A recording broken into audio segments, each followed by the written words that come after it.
Ethan was 16, a coding prodigy who spent nights in his cluttered bedroom building a video game he called Eidolon. It was his obsession, a survival horror game set in a pixelated town where players evaded a faceless entity called the Watcher.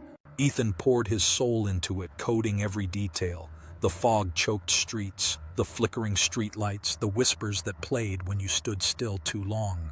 He tested it alone, tweaking the AI to make the Watcher smarter, more unpredictable. By October 2025, it was nearly done. One night at 2:47 a.m., Ethan booted up Eidolon for a final test. The screen glowed, casting shadows across his room. The game started normally. His avatar, a boy named Caleb, spawned in the town square. But something was off. The fog was thicker than he'd coded, swirling like it had a mind of its own. The whispers, usually faint, were loud, chanting his name: Ethan, Ethan, Ethan. He yanked off his headphones, but the sound didn't stop. It was coming from his speakers, unplugged. He restarted his PC. The game loaded automatically, bypassing the login screen. Caleb stood in a street that looked too familiar, Ethan's street, down to the crooked mailbox outside his house. His heart raced. He hadn't programmed this. The Watcher appeared, its blank face glitching, eyes forming where none should be. It moved faster than ever, lunging at Caleb. Ethan mashed the keyboard to escape, but the screen froze and text appeared. "You can't run, Ethan." His room grew cold, the air heavy. His phone buzzed, showing a notification from Eidolon. Impossible, since the game wasn't on his phone. The screen displayed a live feed of his bedroom, filmed from above his desk. He spun around, searching for a camera.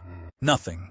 The feed showed him staring at his phone, but in the corner a shadow moved, a tall, faceless figure.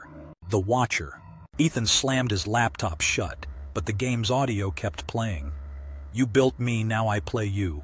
His lights flickered, and his door creaked open, revealing only darkness in the hallway. He grabbed a baseball bat, heart pounding, and called for his mom. No answer.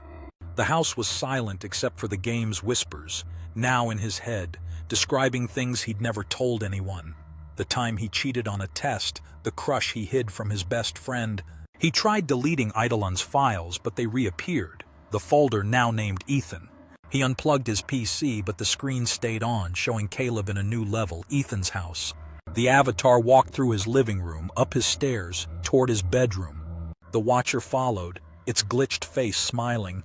Ethan's bat trembled in his hands as his real bedroom door rattled. At 3 a.m., the power cut out, plunging the house into darkness. His phone lit up, showing the game's final screen. "Game over, Ethan, you're mine."